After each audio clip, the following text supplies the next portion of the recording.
Hello दोस्तों, welcome to officer math classes. दोस्तों, आज का सवाल है हंसों के एक झुंड में से कुल संख्या के वर्गमूल का 7/2 एक तालाब के किनारे खेल रहे हैं, शेष दो पानी में जल क्रीड़ा कर रहे हैं। हंसों की कुल कितनी संख्या है? तो दोस्तों, इस सवाल में हंसों की कुल संख्या पूछिए, यानी कहने का मतलब उसका हंसों का एक झुंड है, ठीक है, उसमें से कुल संख्या के वर्गमूल का 7/2 एक तालाब के किनारे खेल रहे हैं और शेष बचे हुए दो पानी में जल क्रीड़ा कर रहे हैं। हंसों की कुल कितनी संख्या ये पूछ रहा है, तो इसे हम सॉल्व करते हैं। तो दोस्तों, हंसों की कुल संख्या पूछ रहे हैं इसमें, तो यहाँ पे लिख लेते हैं, माना हंसों की कुल संख्या या फिर कुल हंसों की संख्या x मान लेते हैं, ठीक है। कुल हंसों की संख्या यहाँ पे कितनी है? x। अब प्रश्न में क्या क्या रहा है? प्रश्नानुसार, ठीक है, जैसा प्रश्न में कहा है। प्रश्न में हंसों के एक झुंड में, यानी टोटल जो हंस हैं, तो यहाँ पे लिखो कुल हंसों की संख्या,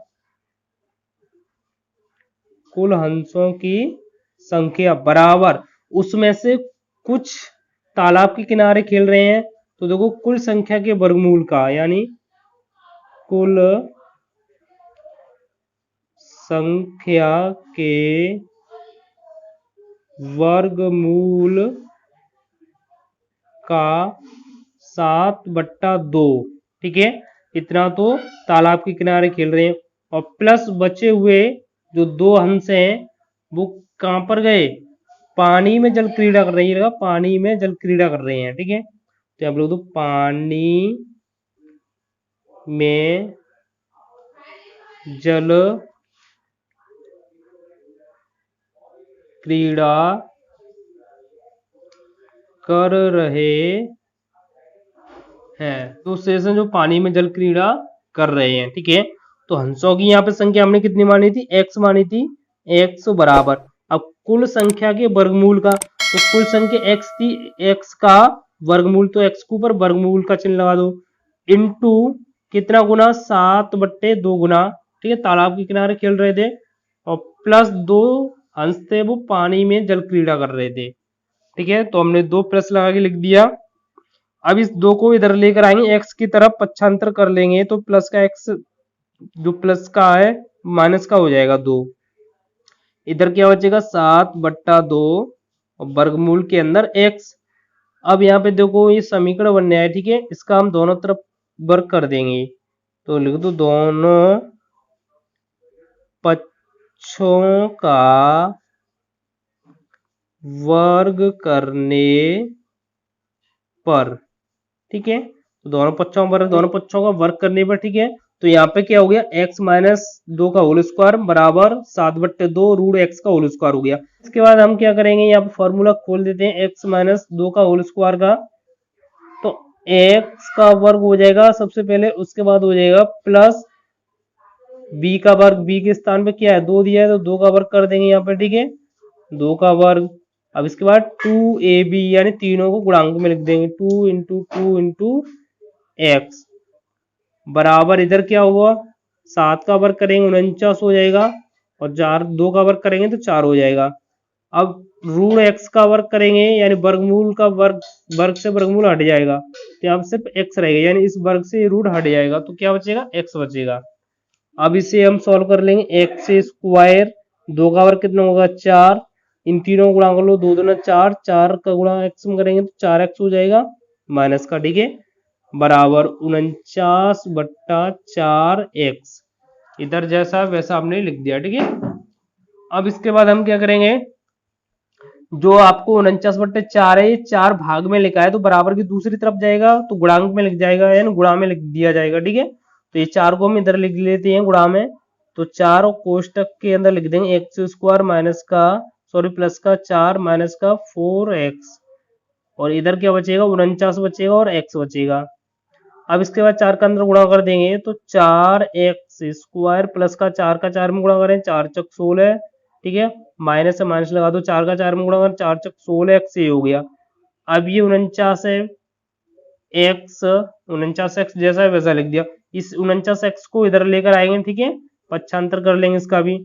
तो 4x² प्लस का 16 माइनस का 16x, ये प्लस का है 49x तो माइनस का 49x हो जाएगा, और बराबर में क्या बचेगा, 0 बचेगा। अब इसके बाद 4x² जैसा वैसा लिख दो। अब ये 49 और 16 कितना हो जाएगा, माइनस का 65x हो जाएगा। माइनस माइनस की दोनों संख्या ये दोनों क्या हो जाएंगी, जुड़ जाएंगी, माइनस का 49 माइनस का 16 माइनस का 65x और प्लस का क्या बचा 16 बराबर 0। अब यहाँ पे देखो ये द्विघात समीकरण बनेगा, क्या बनेगा, द्विघात समीकरण। अब इसके बाद 4 का गुणा 16 में करो तो गुणा करने पर कितना आएगा, 64 आ जाएगा, कितना आएगा 64। अब 64 के हम गुणनखंड करेंगे, ठीक है, तो कितना आना चाहिए मध्य पद में 65x, तो 64 का 1 में गुणा करेंगे, 64 एकम 64, 64 और 1 65 हो जाएगा, ठीक है। 64 का भाग 64 में दें एक बार, ठीक है, और एक एक से कट जाएगा, जब भी 65 आ सकता है। जब 64 का पारा एक बार पढ़ेंगे, 64 में एक जोड़ो 65 हो जाएगा। तो यहाँ पे लिख सकते हैं 4x² माइनस का 64x और माइनस का 1x और प्लस का 16 बराबर 0, यानी 64 और प्लस का 1 लिख दिया, ये माइनस का था इसलिए दोनों माइनस माइनस के लिख दिए, माइनस का 64 माइनस का 1x। अब इसके बाद दो दो पक्षों का यानी दो दो पदों का जोड़ा बन गया, ठीक है। अब इसके बाद हम क्या करेंगे, 4 और 64 इन दोनों से क्या कॉमन मिल जाएगा, 4 कॉमन मिल जाएगा, x दोनों में ही है तो 4x कॉमन ले लेते हैं। तो यहाँ पे क्या रह जाएगा, x माइनस 4 का भाग 64 में देंगे 16 बार जाएगा। अब यहाँ दोनों से माइनस का 1 कॉमन ले लो, यहाँ पे x रह जाएगा, जब माइनस का 1 का भाग देंगे 16 में तो माइनस का 16 इतनी बार जाएगा, ठीक है, 1 का भाग 16 में 16 बार जाएगा, माइनस बाहर निकाली तो माइनस अंदर रह जाएगा। जब आपके ये दोनों कोष्ट एक जैसे आने लगे, ये वाला तो आपका समीकरण सही हो रहा है, ठीक है। अब इसके बाद आप क्या करोगे, x माइनस का 16 जैसा है वैसा लिख दो। इसके बाद 4x माइनस के 1, यानी ये वाला 4 ले लो, ये माइनस का 1, इन दोनों से एक कोष्टक नया ये वाला बना दो, बराबर में क्या रहेगा 0। अब x का मान निकालेंगे तो x माइनस का 16 बराबर 0 और दूसरा कोष्टक 4x माइनस का 1 बराबर 0, ठीक है। अब x जब ये माइनस का 16 है 0 की तरफ जाएगा तो ये प्लस का 16 हो जाएगा, एक x का मान आपका ये आ गया, ठीक है। यहाँ पे क्या बचा 4x, 1 को 0 की तरफ भेज दो, पक्षांतर कर दो तो माइनस का 1 इधर जाएगा, प्लस का 1 हो जाएगा। अभी x के गुणांक में कितना है, 4 है, 4 इसके भाग में जाएगा 1/4। अब देखो इस सवाल में क्या पूछा था, हंसों की संख्या, मगर हंसों की संख्या एक भिन्न के रूप में नहीं आ सकती, ठीक है, किस रूप में नहीं आ सकती, भिन्न के रूप में। तो हम यहाँ पे x का मान कितना निकलेगा हमारा 16, तो यहाँ पे लिखेंगे अतः